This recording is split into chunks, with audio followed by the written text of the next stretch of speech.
In the 1960s, the history of the mafia changed forever when the Sicilian mob began flooding the United States with an illicit and lethal narcotic: heroin.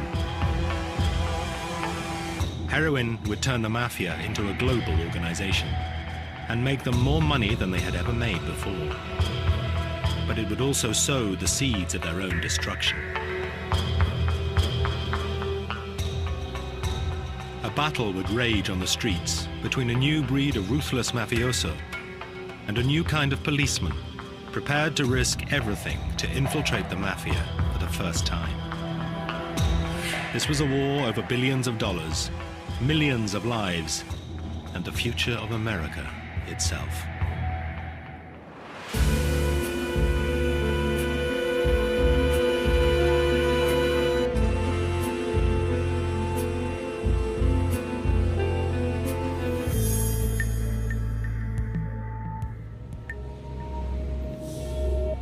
In the late 1960s, drug addiction in the American cities was on the increase, and crime was rising. The government was forced to take action. In 1971, President Nixon declared war on drugs. Just a year later, law enforcement won a major battle by breaking up the Marseille-based heroin racket known as the French Connection. These French laboratories were supplying America with so much of the drug that the bust led to a heroin famine on the streets. What nobody knew was that this success would lead to disaster. Shutting down the French Connection was indirectly opening the door to something every bit as dangerous: the Sicilian Mafia. In the coming years, they would fill the gap in the market and forge a relationship with the most feared mafioso in America, Carmine Galante. In 1974, 2 years after the French Connection was busted, Carmine Galante walked out of prison, ready to flood America with a new source of heroin and turn the mafia into a global drugs corporation. Galante was a member of the mafia family known as the Bonanos. He had a long history of drug trafficking and an even longer history as a tough guy. His personality could be summed up by an incident at Lewisburg Prison, where he was serving a sentence for drugs trafficking. During telephone days, when inmates line up to use the telephone, he was in a section which had some of the toughest black inmates you've ever seen. Murderers, strong-arm artists, you name it. And he would simply walk to the head of the line, grab the phone out of some black inmate's hand and said, "Get off the phone." This surrounded by 200 black guys. No one dared touch a hair on his head. When Galante got out of prison, the Bonanos were in crisis, their leadership either exiled or in prison. With no challengers prepared to take on this dangerous man, the Bonanos had their new boss. Galante's top priority was to kickstart the heroin trade. In 5 short years, he transformed the fortunes of the US Mafia by leading it into an era of multi-billion-dollar profits and unparalleled violence. Galante was now in the perfect position to build a heroin business even bigger than the French Connection. He was head of the Bonanno family, and now the heroin trade was moving to Sicily, where Galante had his roots.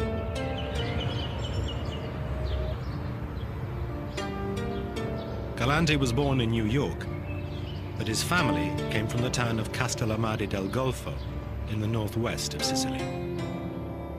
Sicilians had been emigrating to America for 100 years, but many of their descendants kept strong links with their homeland. Galante was no exception. His plan was to exploit his close ties with the Sicilian Mafia to dominate the American heroin trade. This was the beginning of a whole new era in the history of the Mafia.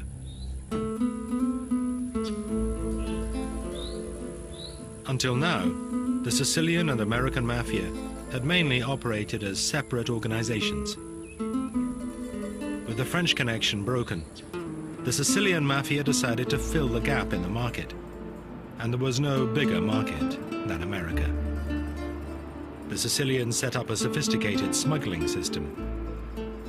Pakistani suppliers shipped partially refined opium from Asia via Turkey to a rendezvous point off the coast of Sicily. A transmitter on the seabed alerted the Sicilians when the drug ships had arrived. Then a powerboat would speed out to meet it, returning with the drugs under cover of darkness. The opium base was processed into heroin in laboratories on the west of the island. 3 Sicilian bosses ran this growing trade, but one of them was far more ambitious, far more greedy, and far more dangerous than the others. Totò Riina. Riina planned to shake up the Sicilian Mafia, just as Galante was making waves in America. The Sicilian Mafia always claimed they adhered to a code of honor, murdering only when necessary, and avoiding the killing of innocents, women and children. But Riina shunned these old guard rules. Dottor Riina è stato sempre un personaggio molto rumoroso. Totò Riina had always been a loud person, very, very noisy. He was an extremely violent person and someone who had founded his empire by terror.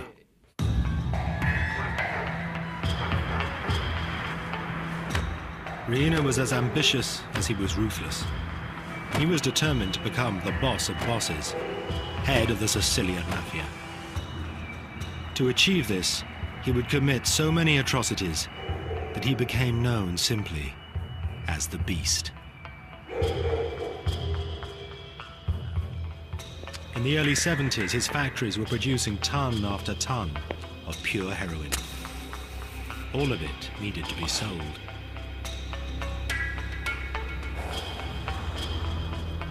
On the other side of the Atlantic, Carmine Galante and the American Mafia could see that there were huge sums to be made selling Sicilian heroin. But there was also a problem.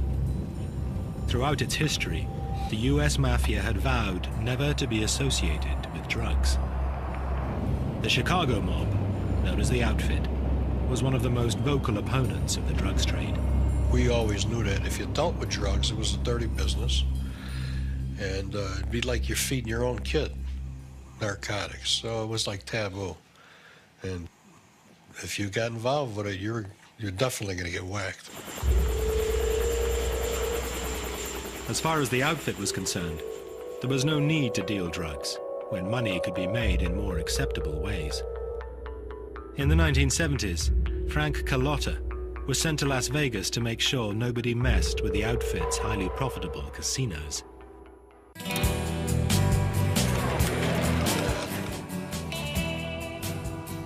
For Carlotta and his crew, running casinos earned them respect in a way drugs never would. Actually, it was great. It was beautiful. I mean, you had everything you needed out there. You had anything you wanted to do. You movie stars. They wanted to be involved with you. You wanted to be involved with them. Anywhere you went, you got the red carpet treatment. It was like you were respected. I think you were respected. I'm hoping that I wasn't feared, but in some cases you were feared. And if that brought respect, well, then it brought respect. But for others, the huge profits of heroin dealing were hard to resist. From his beginnings in suburban Brooklyn, Dominic Montilio grew up to be a member of the notorious New York crime family, the Gambinos. He dealt drugs for the Mafia for many years. The word that filtered down, just saying, if you got caught, dealing drugs, was an immediate death sentence. But the real message that came down was just don't get caught. At that time, I couldn't think of one crew that I knew that wasn't involved in it, because the money was too lucrative to pass up. The mob didn't want to be seen to be peddling drugs, but they were happy to take the money. I mean, there was no great moral reasons why they didn't want you dealing in heroin. It was just that it would bring that much more heat. on the family. But the bottom line is the cash, you know, and that's a cash business. And the amounts are staggering, the amounts of money that can be made. The New York families knew that dealing drugs would attract attention from the authorities, but it was a risk they were prepared to take. The US Mafia secretly embraced the heroin trade and was soon making more money than they knew what to do with. The unpleasant fact is that there is a new epidemic of heroin use in the United States. As Sicilian heroin began to flow, addiction rates in America soared. At the end of World War II, America had an estimated 20,000 heroin users. By the mid-70s, there were more than 500,000. The FBI had little idea how such large quantities of drugs were getting into the country, or who was bringing it in. But that was about to change. In the 50s and 60s, FBI agents were mostly white males. Now the FBI was recruiting from a much wider pool. Finally, they had young, ambitious agents who came from the communities that were home to the Mafia and could speak the Sicilian dialect. One such man was Joe Pistone, better known as Donnie Brasco. Joe Pistone was a young FBI agent from a Sicilian background. His mission was to infiltrate the Mafia, something that had never been done before. I grew up in New Jersey, and I grew up in an Italian neighborhood.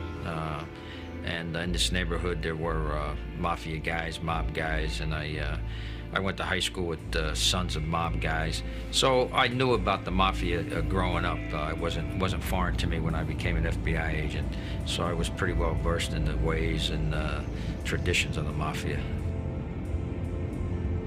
Joe Pistone's dream was always to be a cop. Growing up would have been easy to go crooked or become bent because you're in the neighborhood, you see what's going on. There are guys doing illegal activities. But I'd never had an inkling to go toward that because of my parents. I mean, I know if I ever did anything wrong that I get a good swift boot in the rear end from my father. On July the 7th, 1969, Pistone was sworn in as a special agent of the FBI. 7 years later, he disappeared from everyday life and developed a new identity. Everybody needs a legend, and that's a history, a legend, a history. And so, you know, you pick a name, and I picked Donnie Brasco, and I picked a jewel thief, burglar, jewel thief, because it's a profession that is not involved in violence. You know, not many jewel thieves are in jail for murder, so you want a legend that is a non-violent legend, and you want one where you can provide somebody with something. So I could come around with precious gems, jewels, and tell them that I had just pulled a score. Pistone's job was to work his way into a mafia family. The risks were great, but if he pulled it off, he had the chance to expose a secret world of crime. One wrong move, and he faced almost certain death.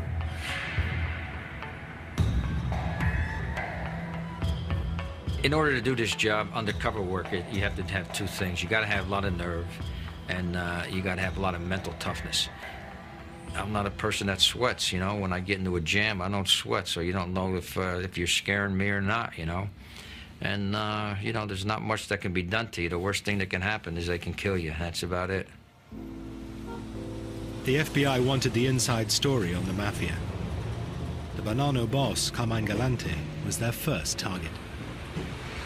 Pistone used the FBI's diamonds and his Sicilian roots to gradually infiltrate Galante's Mafia family. Being of Italian ancestry and knowing the streets and knowing how the Mafia operates, you know, you speak when you're spoken to. You mind your own business. You don't get involved in conversations that don't concern you. They don't just, you know, embrace you and take you in. And you have to just lay back, be patient, and work your way. you know, and it's the first impression that's gonna carry you through. And if you do things, certain things that they pick you out, that you have street smarts and you are a street guy, that's what's gonna make you. The fuzzle was right on the table. It's ready to say. In March 1977, Pistone began to hang around in known Bonanno territory. He soon got noticed by mafia foot soldiers.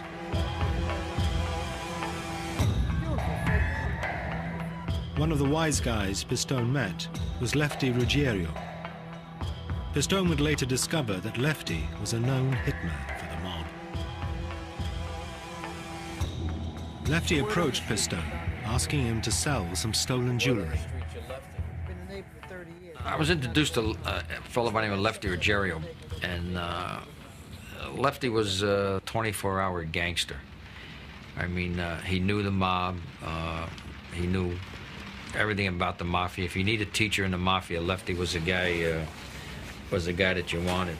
I used my street smarts and my knowledge of the mafia, and I didn't push with him as far as questions and, you know, trying to get the information. And he liked that. He saw that I was a street guy, that I knew the streets, and also, you know, being a jewel thief and bringing around some precious stones, he liked that too, because it was money, you know. As his undercover operation stretched into months and years, Pistone gradually became an accepted face within the mob. But the risks remained high. Former gangster Henry Hill knows all about the dangers that Pistone faced. I mean, he was susceptible to get figured out at any time, you know. I mean, it took balls, believe me, it took balls. But he also enjoyed it, you know. He became a member, or as close as you can come as a member. Pistone's cover story was tested to the limit one night when he was taken to a mob hangout and interrogated by two mafia soldiers. I didn't get along with these guys. They don't, you know, personalities clashed or whatever. The one guy says, look, we're not too convinced that you say you are who you are, you know, a jewel thief, a burglar. And if you don't convince us, you know, you're not going to leave here alive. So we were in there for maybe 5.5, 6 hours, you know, me trying to convince them that I was really Donnie Brasco. I gave him a phone number of a guy in Miami that was supposed to vouch for me, or just vouch for Donnie Brasco. That's all he knew. So one of them went out. He came back about a half hour later, and he said, okay, you're all right. Pistone was so convincing, an almost father and son relationship developed between him and Lefty. He did have an affection for me, I think, because he saw me, you know, something that he might have wanted to have been, or his son, you know, to have been. And he introduced me to his family and his wife, and I spent a lot of times at his house having dinner. So it became more than just a, you know, gangster on gangster relationship. By the summer of 1977, Pistone had won Lefty's trust. But would he ever get any closer to heroin boss Carmine Galante? I was with Lefty one night, and he said we gotta go somewhere. And I said, well, where we're going? And he said, well, I'll tell you when we get there. Galante was having a meeting in there, and it was our job to stand outside and make sure that the meeting went smooth and nothing happened. Basically, we were outside guarding them. This was a big opportunity for Pistone. And I asked him, I said, you know, Left, can't we go inside? And he says, what are you, crazy? You can't go in there and sit down when the boss is meeting. You can't even meet the boss. You know, he doesn't meet anybody on your level. He says, we got to stand out here until we're told, till they release us, till we're told we can go. You know, it was kind of an adrenaline rush. A lot of things go through your mind, but the main thing was that if I get killed, I'm going to get killed as a wise guy, not as an FBI agent here. you know, here I'm an FBI agent working undercover, and, you know, nobody ever got to be close to a boss, let alone guard him. Pistone did not get as close to Galante as he wanted, but he learned important facts about his operation. Before Pistone went undercover, the FBI had some idea about the inner workings of the mob. Now, for the first time, an agent was able to confirm the way the mafia was organized from the inside. Pistone told the FBI how each family was structured into a military formation. At the top was the head of the family. Working directly for him was an underboss and an advisor, known as a consigliere. Beneath them were the capos, each of whom ran a crew of 5 to 10 foot soldiers. This structure meant the boss was always several layers away from the foot soldiers and the crimes they committed, making it almost impossible to convict the head of the family. This was vital intelligence in the war against the mob, but it was just the beginning. Pistone also managed to find out the secret of Galante's meteoric rise within the New York Mafia. Joe came back to us telling us about Sicilians whom the American mafia figures were referring to as zips. And to him, this meant that these Sicilian mafia figures within the Bonanno family were actually being used to commit murder, dealing in drugs, heroin. That was a just unbelievable revelation. I met some Sicilian that were members of the mafia, and these guys were made guys over in Sicily and then brought over here. But the Sicilians had their own clique over here in the U.S. Galante had imported his own private army of ruthless Sicilian mafiosi. Galante's two key guys that he brought over were Cesar Bonaventure and Baldo Amato. And he brought them over from Sicily, and they were with him constantly. And I think one of the reasons why he did bring them over is that he felt a better sense of security with the Sicilians, because I guess he felt they were still loyal to the tradition. They weren't Americanized yet. Galante's new bodyguards made waves in the Bonanno family. There was a lot of friction, I found, between the American mafia and the Sicilians, even though they were married up into one family. I mean, anyway, Lefty and Sonny and the other Americans thought that they were looking to take over the family, and that the other American mafia guys didn't trust them and didn't like them. The Sicilian and American mafia were cut from very different cloth. In the past, the Sicilians had embraced rules and traditions, but that was changing.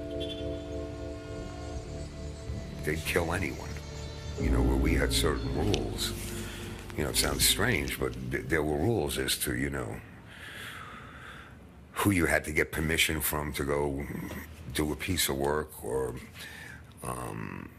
you couldn't kill a guy in front of his family, and you know, they didn't have those rules. These new ruthless Sicilians were from a mafia clan based in Corleone, a remote rural town deep in the mountains of Sicily. Corleone mafiosi are made of different stuff. They're tough, very hard. Probably their peasant lifestyle trained them to withstand anything thrown at them. Jail doesn't scare the Corleonesi. They aren't frightened of death. They're always faithful to their boss. The Corleonesi had reached the top of the Sicilian mafia by breaking rules and killing without permission from anyone.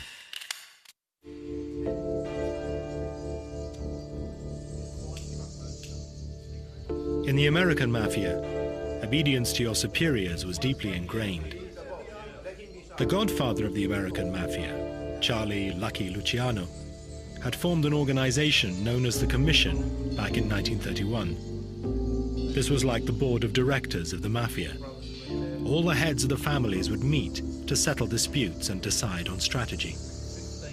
The commission imposed discipline on the warring families. Rules were agreed, which changed little over decades.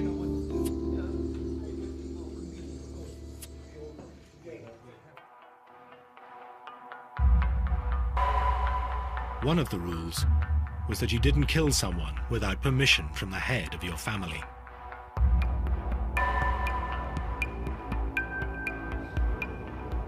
Las Vegas mobster Frank Carlotta nearly paid the ultimate price when this rule was broken, thanks to his ruthless boss, Tony Spilotro. I grew up with this Tony guy. He was a very good friend, and as I said, you know, very good friends are the ones that are going to get you killed. And when he had ordered me to whack some guy out here, I asked him, did you get the okay from back home? And he said, yeah. And he promised me he did. Well, he never did get the okay from home. And he got a call from one of the bosses back there, and they said, what are you guys doing out there? Killing someone without authorization from Chicago was breaking the rules. The punishment was death. Tony Spilotro decided to blame his best friend, Frank Carlotta. He was lying. He was taking the weight off himself because he knew that if he didn't, and said he readily ordered me to do these things, that they would whack him in the head. So he shifted everything over to me.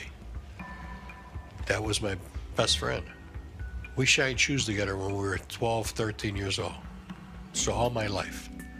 He's the guy that actually was the guy that told me, when I get to be a big man, you're my right-hand man. And I was. But that's the same guy that was going to sell me out to save his ass and get me whacked. It wasn't long before Tony Spilotro and his mobster brother received deadly punishment at the hands of the mob. Believe it or not, I felt a little bad for him. Because they were both beaten to death. They weren't shot, they weren't strangled, they weren't knifed. They were physically punched to death or beaten with bats to death, however, you know. And each one was to watch one die, you know. So, I felt bad. There were two brothers at the same time. I grew up with the guy. Even though the guy tried to kill me, I still felt bad. For all American mafiosi, the rules of the commission were a fact of life and death. You really never know who to trust. I don't care how close you are with him, if you grew up with him or what. If that's going to be the one that's going to kill you, usually. It's your best friend. You do worry about it because, you know, nobody wants to die, you know, and you just have to be a little one step ahead. Well, let me put it like this. You know, most people grow up with only 4 or 5 friends in their lifetime. One day I made a list, and I think I counted up to 56 really.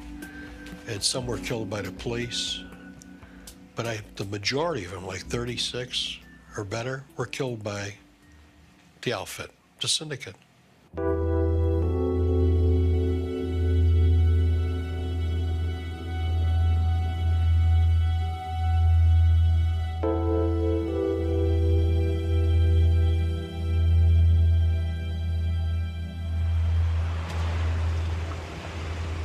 Carmine Galante didn't care about the commission or its rules.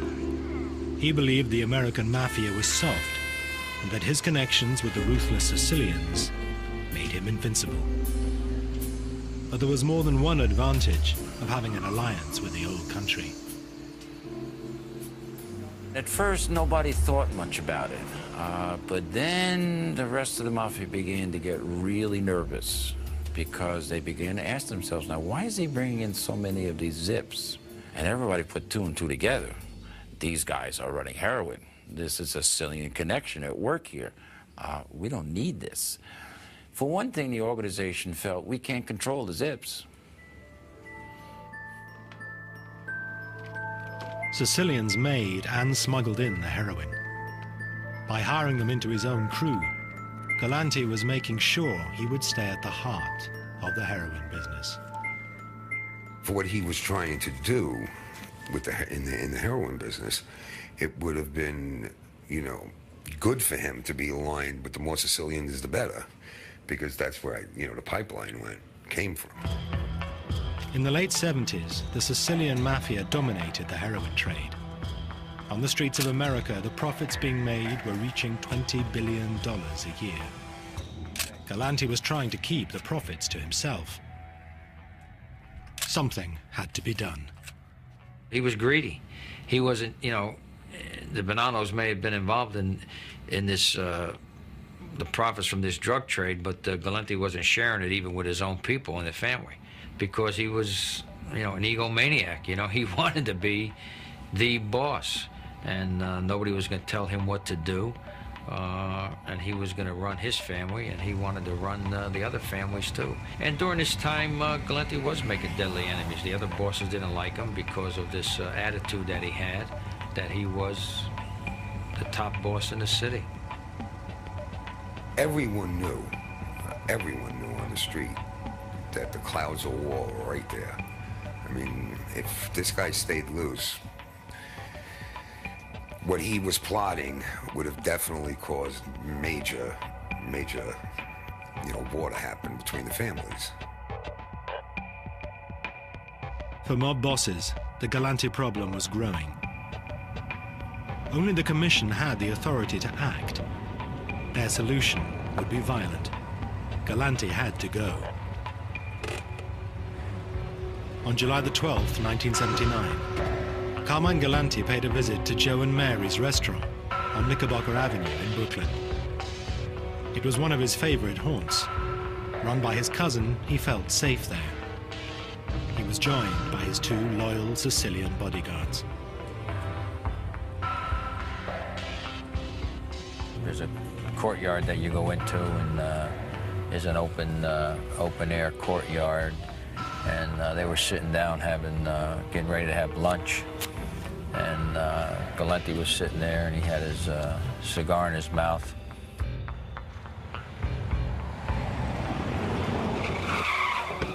Three guys pull up outside, jump out of a car.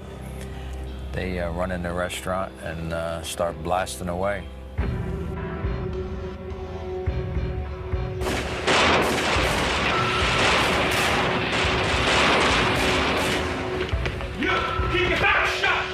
Galante ends up getting shot, falls off his chair, sprawls out on the ground, face up, and he still has his cigar clenched in his mouth. And that's how they got Galante. This is the famous front page that greeted America the next morning. Galante's meteoric rise to the top had ended in a pool of blood.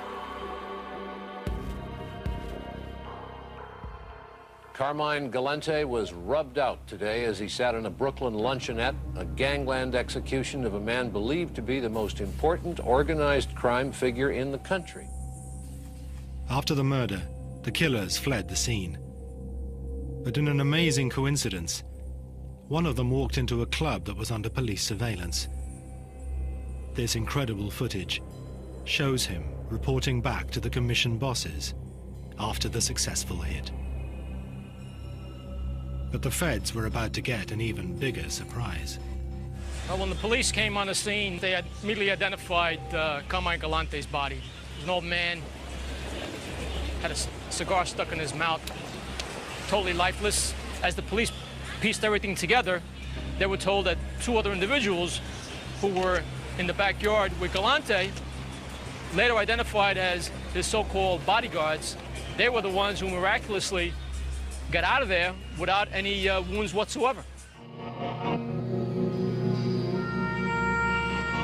Forensics found 5 different caliber slugs in Galante, and there were only 3 gunmen.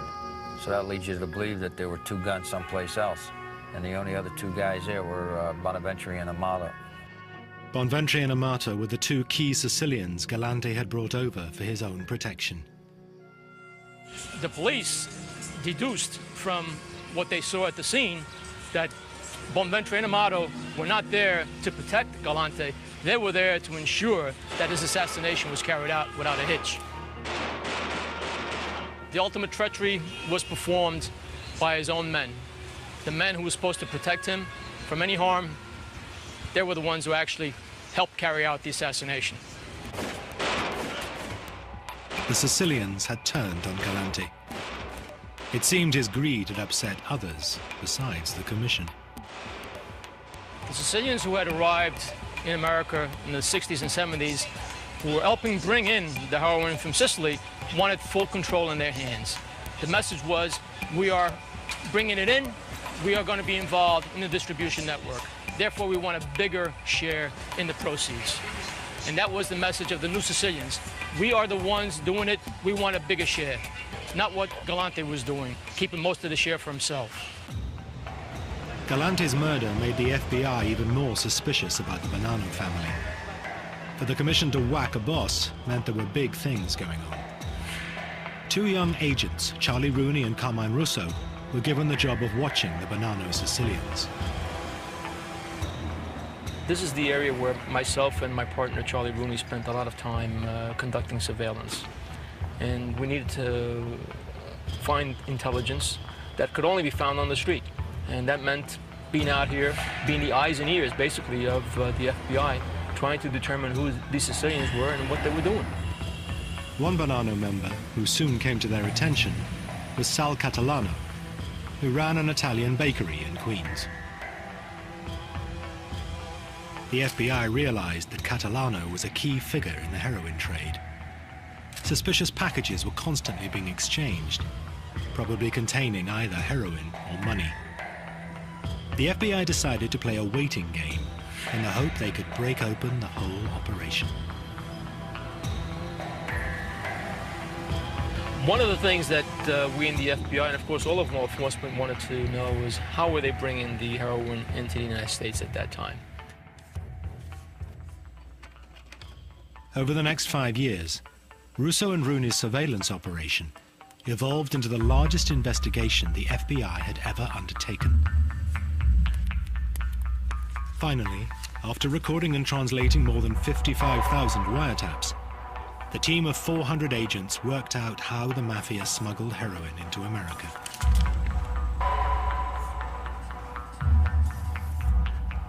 They used their businesses, furniture businesses, construction businesses, marble, things of that nature.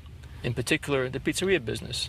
They needed tomatoes for the sauce.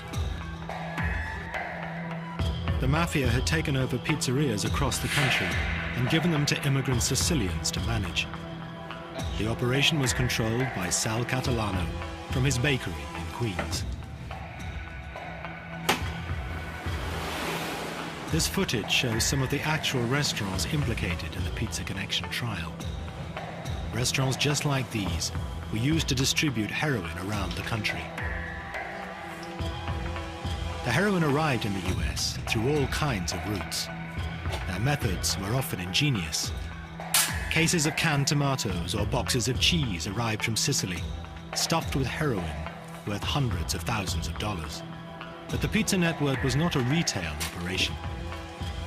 Mafia dealers never sold the heroin directly on the streets. Instead, the imported narcotics were divided up and sold to smaller street dealers.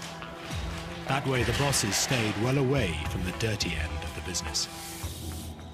The pizza restaurants had another use as well. Catalano and his crew could hide their profits by passing them off as restaurant takings. Pretty ingenious cover. I mean, you know, who figures a pizza place? You know, you figure you see some guy slinging dough around making a pizza. What's he going to be involved in? Mafia dealer Henry Hill regularly used pizza restaurants for his drug drop-offs.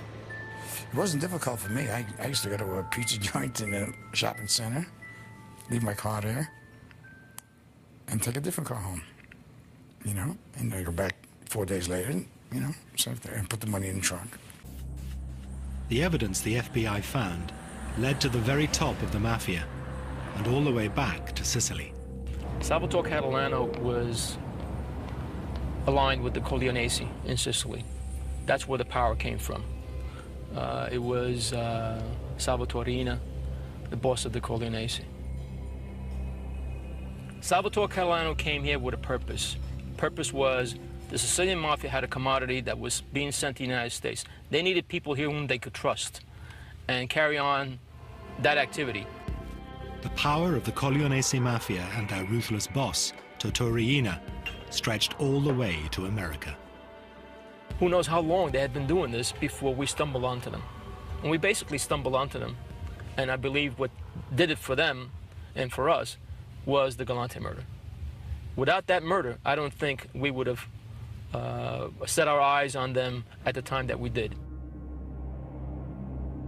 Meanwhile, FBI agent Joe Pistone still had a problem. How to escape alive from his undercover role inside the Mafia. Despite Galante's murder, Joe Pistone's dangerous undercover operation continued for 2 more years. But in 1981, his mission came to a dramatic climax. The head of Pistone's Mafia crew was a hard man called Sonny Black. Over the years, Black had been impressed with Pistone. Now Sonny decided to honor Pistone by making him a made man, a full member of the Mafia. But there was one big catch. Pistone would have to kill someone. When Sonny Black gave me the contract to do the hit, I mean, you can't refuse it. You have to take the contract, otherwise you're the next guy that's going to get killed, because you know, that's just part of being a mob guy, a mafia guy, is that because you don't do hits on a fee basis. You just do it because you're part of that crew. I accepted the hit. Luckily, the guy that I had the contract on was on the lam because he knew he was going to get killed. But I went looking for him. I went to Florida and back to New York, and couldn't find him because he was in hiding. In a twist of fate, Pistone was asked to whack one of the men who had assassinated Carmine Galante. But it was not to be. The FBI could not allow an agent to commit murder. On July the 26th, 1981, Pistone was pulled out. The FBI decided to tell Pistone's Mafia contacts that he was an undercover agent. These photographs show FBI agents leaving a Bonanno family hangout. They have just told Lefty Ruggiero that his friend Donnie Brasco was an agent.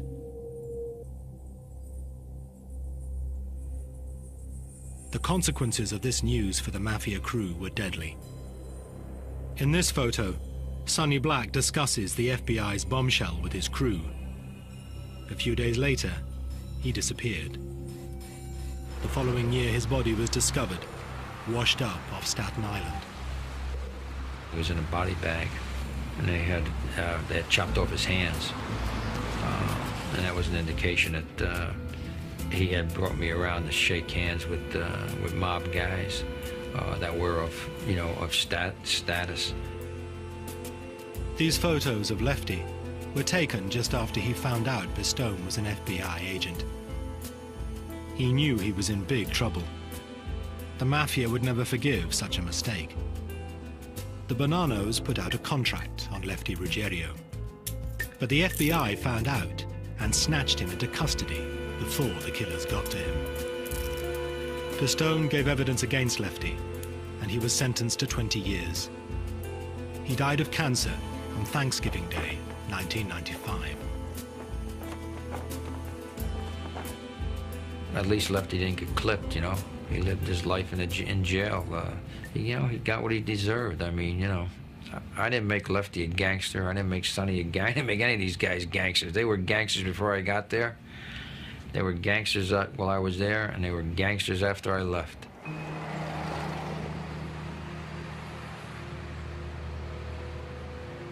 Joe Pistone had survived undercover for 6 years.